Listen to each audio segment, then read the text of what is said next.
Okay, so basically my first question basically pertains to, a way that many Muslim people argue. Usually when they quote John, I think it's John 17:3. When I quote John 17, I think it's John 17:5, where Jesus says he possessed glory with the Father before the world was. They say that's John 17 verse 5. Yeah, verse 5. They say that the glory Jesus possessed with the Father is probably the same glory that Jesus says that he's going to give his disciples. John 17:22. Yes. Yeah, I'm aware of this. And so what do they say again? They say the glory that the Father gives to Jesus is the same glory that Jesus gives to the disciples in John 17:22. And so what they're trying to prove at this point? They're basically trying to prove that Jesus cannot be God because Jesus basically says the same thing regarding the disciples, and the oneness that the disciples have with Jesus is basically the same oneness that the Father and Jesus have, and Jesus can't be God. Can you say it like a little faster, because you didn't say it fast enough? My bad. I speak fast. They put me to sleep. Okay, so wait. Let's follow that reasoning. John 17:5, Jesus says, "And now, Father, glorify me together with yourself, with the glory I had with you before the world was." And then they go to John 17:22, and where Jesus says, "The glory that you've given me, I have given them. I've given them, the disciples, the glory you've given me." All right. Let's assume it's the same glory. How is this parallel to the fact that though Jesus confers on them the glory that he received, the glory that he received was something he already possessed before creation and set it aside? So how is it the same? That's my first question. Yeah, I usually say something along those lines. I say, well, Jesus says he had glory with the Father before the world began. When I say creation, let me be more specific. Sometimes I speak generally, but it's specifically the creation of the world. So were the disciples there personally dwelling alongside the Father in the glory of the Father before the world began? No, they were not. So right there, you see there's a difference. Immediately and automatically, there's a difference. Jesus claims pre-human existence, that he was personally there, side by side with the Father in the same glory before the world began. So even if I didn't have an answer, which I do, even if I didn't have an answer, how then could the disciples be given that same glory? Nonetheless, the fact remains, Jesus was there before the world was created, something not true of the disciples. Yes, very true. Now, how did Jesus exist before the world began? Was he an angelic creature? Because again, a Jehovah's Witness will say, yeah, well, I agree. Jesus was there alongside the Father before the world began because he's the first creation of Jehovah. He's the Archangel Michael. So though the pre-human existence of Jesus would destroy Islam, it wouldn't necessarily destroy Jehovah's Witnesses, right? Or Arians. Yeah. So then my question to them would be, all right, so that means either Jesus existed as God, one with the Father, or as an angelic creature, a spirit creature. Now let's show why he could not have existed as a spirit creature, because the Bible's quite clear. No spirit creature dwells with God in the same glory. God's glory is not something that angelic creatures possess or share in. It's something they behold and magnify God for. Yes. Okay, let me show you that. Are you ready? Yes. Go to Psalm 29, verses 1 to 2. Psalm 29, 1 to 2? Yep. Absolutely. A Psalm of David. So you want to read Psalm of David? Okay, stop there. Thank you for letting me know it's a Psalm of David. Okay, the next. What happened to you, dude? Psalm 29, verse 1 to 2. You just read the Psalm of David. I'm sorry. My bad. I lost my train of thought. Okay. A Psalm of David. Ascribe to the Lord, O heavenly beings. Ascribe to the Lord glory and strength. Ascribe to the Lord the glory due his name. Worship the Lord in the splendor of holiness. Okay, read 29 verses 1 to 2 slowly. I don't know why it's like you're rushing to get raptured, but we're going to leave you behind. Slowly, man. Okay, read one more. Psalm 29 verses 1 to 2. Yes. A Psalm of David. Ascribe to the Lord, O heavenly beings. Ascribe to the Lord glory and strength. Ascribe to the Lord the glory due his name. Worship the Lord in the splendor of holiness. Okay, did you catch it? Here, the psalmist says to heavenly beings, literally, it's the sons of God. It's Bene, Elim, Alim. Ascribe, you sons of God, the glory of his name. Ascribe glory to him. Now notice, these sons of God, these angelic creatures, do they bask in the same glory? Do they share in the same glory? Do they possess the same glory of God? Or do they ascribe glory to him and acknowledge his glory? They ascribe and acknowledge his glory. So they don't share in his glory, right? No. They don't possess his glory, right? No. So then how can Jesus be a mere angelic creature if he existed before the world began, and not only existed before the world began, but existed side by side with the Father in the same glory? Okay. So that's the second response, right? Yeah. That's the second point. Jesus exists before the world began alongside the Father in the same glory. Something not true of any human apostle, because human apostles did not exist before their creation on earth, right? Yes. Secondly, no angelic creature dwells alongside the Father in the same glory of the Father. No angelic creature possesses or shares in the same glory of the Father, but they recognize, behold, and magnify God for the glory that he possesses and that they behold. And Yes. yet Jesus claims to exist alongside the Father before the world began, in the same glory of the Father, sharing in the glory, possessing the glory that the Father possesses, which he possessed alongside him before the world began, which means he can't be a mere angelic creature, right? Yes, that's absolutely correct. Now, let me refute the statement. Go to John 17:22. So right away, this is how I decimate the argument, those 2 points. But now let me show you that the glory that Jesus is talking about in John 17:22 is not the glory that Jesus received, the glory he had before the world began. But now slowly read John 17:22. Yes. The glory that you have given me, I have given to them, that they may be one, even as we are one. Okay, now pay attention. The glory you've given me, I've given them. So, see, it's the same glory. No, that just shows that the people don't know how to read context. Because now I want you to pay attention. Verse 24, John 17:24.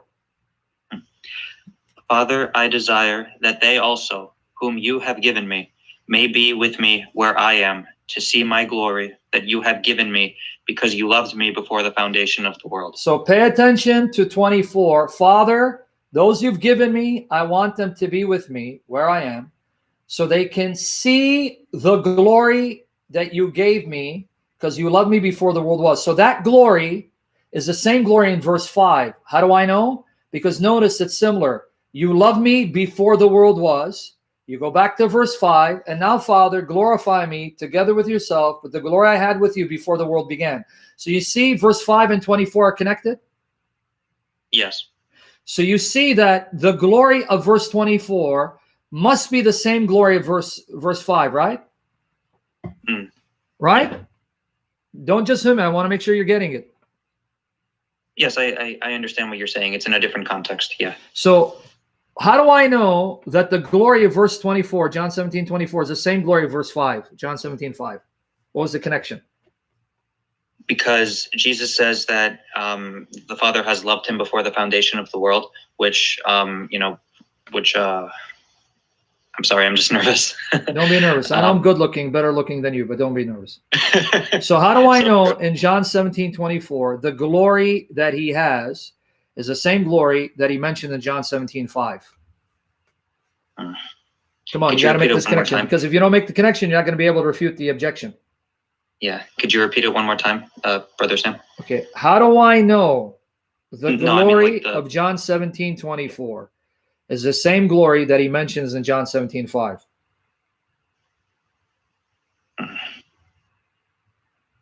I'm not getting the... I'm about to bust your head. Tell me what you see that's common to both passages. Tell me what's in both passages that are common to both passages that connect them. What do you see that's similar in verse 5 and 24? I'll answer for you, but the reason why I ask questions is because this will force you to learn and exercise meditating on the passages. I don't want to simply spoon feed people. If you people wonder why I ask questions, it's not to intimidate you, make you feel stupid. No, it's because this is your way of learning how to think and meditate.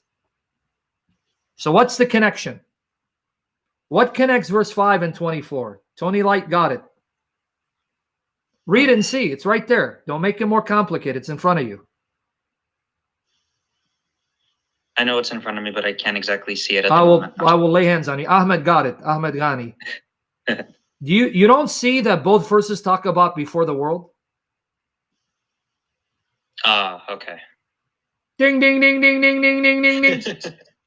So Yeah. what connects verse 5 and 24 together? Jesus affirms his pre-existence. No. What connects verse 5 and 24 together? I just told you. Before the foundation of the world. That's it. How do I know it's the same glory? Because in both verse 5 and 24, he mentions before the world. Yes. Okay, so let me repeat the verses again. John 17:5. Now, Father, glorify me together with yourself. That's the other translation. With the glory I had with you before the world was. Okay, that's verse 5. Now 24. Father, I want those that you've given me to be with me where I am, to see my glory, the glory you gave me, because you loved me before the world. Oh, I see. I see. So what's the connection? Before the world. Yeah, Jesus possessed glory with the Father before the world. And in verse 24, he makes reference to the Father loving him before the world, right? Yes. So how do I know the glory that the disciples will see in verse 24 is the same glory that Jesus had with the Father? Because Jesus says that the Father has loved him and given him glory before the foundation of the world. That's how I know. But now if the light switch went on, you missed verse 24. Notice that glory they only see, they don't possess. Read 24 again. Oh, to see my glory that you... Oh, okay, I get it now. So that glory that he had with the Father before the world, does he give it to them, or they only see that glory, but they don't possess it? They're beholding it. They're witnesses to it, but they don't partake in that glory because So- that would mean they have to become God for that, right? Where in the world do you get that the glory that Jesus had before the world was given to the disciples? That's not what it says in 24. Read 24 Yeah. again. Read 24 one more time. Father, I desire that they also, whom you have given me, may be with me where I am, to see my glory that you have given me, because you loved me before the foundation of the world. Does he say so that they can possess the glory you gave me, or see, behold the glory you gave me? To see, to behold it. So where do you find that the glory that Jesus possessed before the world began, which he regained, is the glory that they receive and possess? Not from here. You don't, right? Because he Yeah. says, the glory that I had with you before the world was, and the glory that now I regain, they will only behold and see, they don't possess. I see. You got it now or no? Yes, I understand. So then what Sorry glory about did that. he give them? I'm sorry? What glory then did he give them? What glory did he give them? Yes. So He basically, didn't give that's... them the glory that he had with the Father before the world was, right? Yes. Yeah.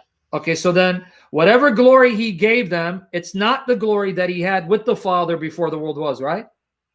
Yes. Okay, True. so then what glory did he give them? Well, if you read contextually, there are two glories in the Gospel of John. And I want everyone to learn this because I've answered this before, but we're creatures of repetition. There are two glories in the Gospel of John. There's the glory that Jesus had before the world was, a glory he shared in common with the Father, a glory that revealed that the Father and Son are divine, are God. Then there's the glory that Jesus manifested on earth. That glory manifested the fact that he's the Son sent by the Father to carry out the Father's will. For example, go to John 2:11. Sure.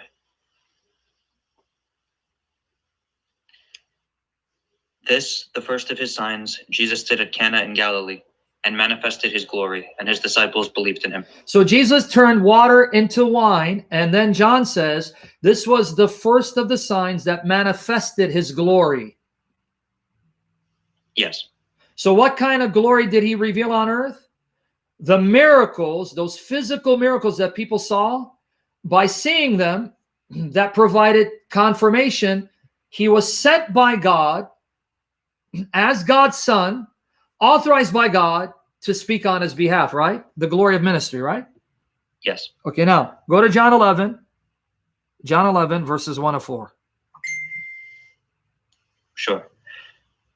Now a certain man was ill, Lazarus of Bethany, the village of Mary and her sister Martha. Yep. It was Mary who anointed the Lord with ointment and wiped his feet with her hair, whose brother Lazarus was ill.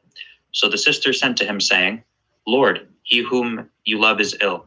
But when Jesus heard it, he said, This illness does not lead to death. It is for the glory of God, so that the Son of God may be glorified through it. Wait. So this miracle of raising Lazarus will manifest the glory of God through the Son, and the Son will be glorified by it? Yes. All right, now go to John 11, 39 to 40. Okay. John 11, 39 to 40. Jesus said, Take away the stone. Oh. Sorry about that. My bad. Okay. Jesus said, Take away the stone. Martha, the sister of the dead man, said to him, Lord, by this time there will be an odor, for he has been dead 4 days. Jesus said to her, Did I not tell you that if you believed, you would see the glory of God? Wait, you'll see the glory of God? Yeah. Dude, man, either you got spirits, demons in your house with all that noise. I don't know what the heck is going on. In fact, you psyched me out. That ring, I thought it was my phone. I went looking for it, and my phone's next to me. My bad. Well, no, it's Timmy's bad. All right. Are you listening now? Yes. What did Jesus say to Lazarus' sister? Did I not say, if you believe, you'll see the glory of God? Yes. Okay, what glory of God did they see?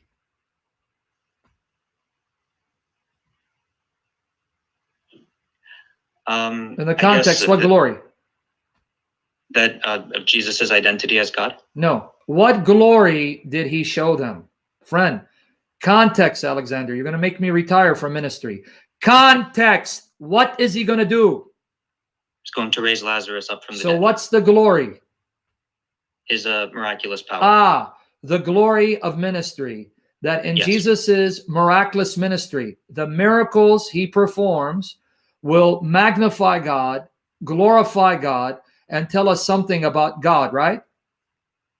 Yes. And that's called the glory of God, the glory of Jesus, the Son being glorified and God being glorified through him? Yeah. Okay, now go to John 14, 13 to 14. Sure. And my apologies for... Well, no, you better apologize to Dino and Bruno, all right? But anyway, go to John 14, 13 to 14. Sure. Whatever you ask in my name, this I will do, that the Father may be glorified in the Son. If you ask me anything in my name, I will do it. Okay, did you catch it? John 14, Yes. verses 13 to 14. Read it again, 13 to 14. Whatever you ask in my name, this I will do, that the Father may be glorified in the Son. There's glory again. Yeah.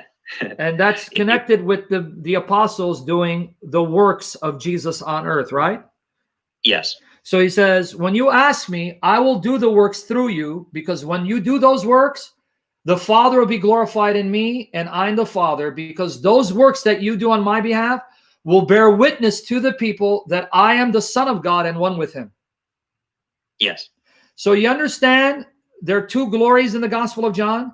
The glory of ministry, Jesus's miraculous ministry, where the physical miracles tell us something about God, reveal something about God. And that's one type of glory, right? Yes. And then there's the other glory where Jesus dwells with the Father in visible glory, a visible glory that when people see him with the Father, they know that he's one with the Father and therefore God.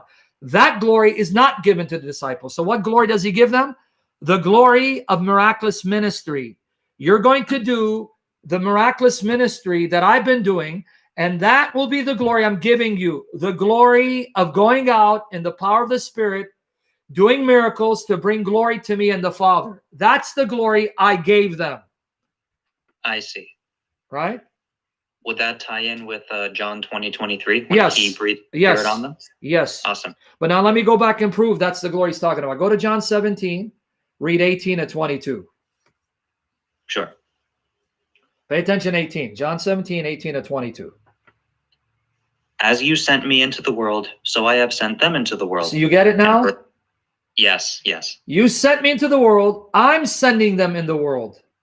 Keep going. And for their sake, I consecrate myself, that they also may be sanctified in truth. I do not ask for these only, but also for those who will believe in me through their word. So notice ministry, through their word. Through their ministry, people will believe, and through their ministry, they'll be united to you and I through their ministry. I do not ask for these only, but also, that they may all be one, just as you, Father, are in me, and I in you, that they also may be in us, so that the world may believe that you have sent me. Okay, so now all the way to 22. The glory that you have given me, I have given to them, that they may be one, even as we are one. So what's the context? This is referring to the glory of ministry, miraculous. How do we know? Because what did it say in 18? Yeah. You send me in the world, I send them in the world. And all who believe through their word. So the glory you gave me on earth, which is the ministry of doing miracles, to bring people to salvation and uniting them to us. I give them that glory because now they're going to continue preaching the word. And through their preaching, people will be saved and become one in us. I see. And for the other type of glory, where Jesus is, united with the Father in essence, would that be like the Christophanies, like when Jesus appears to Paul in glory, and Paul says, "What do you want me to do, Lord?" Yeah, well, the heavenly glory, or the glory that Jesus had in heaven before the world began, is the glory that those who saw knew they were looking at God. It's like when Isaiah sees Jehovah on the throne, right? He saw Christ's glory, yeah. That's the glory of God. Meaning, see, people don't understand the term glory in the Bible. This is something else I need everyone to understand. The word glory in the Bible refers to visibility, something visible, something manifest. It either refers to God appearing visibly or to a miraculous act, an action that people see, behold, that reveals something, tells us something about God. So every time you see glory, put in your mind, glory, something visible, visibility, manifest, either God appearing or an act of God that you cannot deny that tells us something about God. Get him out of here, Russell. What is he doing? I thought Captain Blackfire was kosher. Is he manifesting? All right, hold on. Okay, now he's free for you to block him now, Razzle. When Razzle tells you got to go, you know you got to go. When Razzle tells you got to go, you know you got to go. That means you have mental issues. Okay, he's gone now. Get him out of here, Razzles. All right. 2 people told me he's got to go. I don't know why he's manifesting. Is the demons pricking him? Okay, guys. Anyway, so did you get it now? Everyone else? See, he's being a satanic distraction. Everyone else? Did everyone else get the point? The glory that the apostles were given is not the glory that Jesus has, which reveals his divine identity as the Son of God, one with the Father. Did you get that too now? Yes.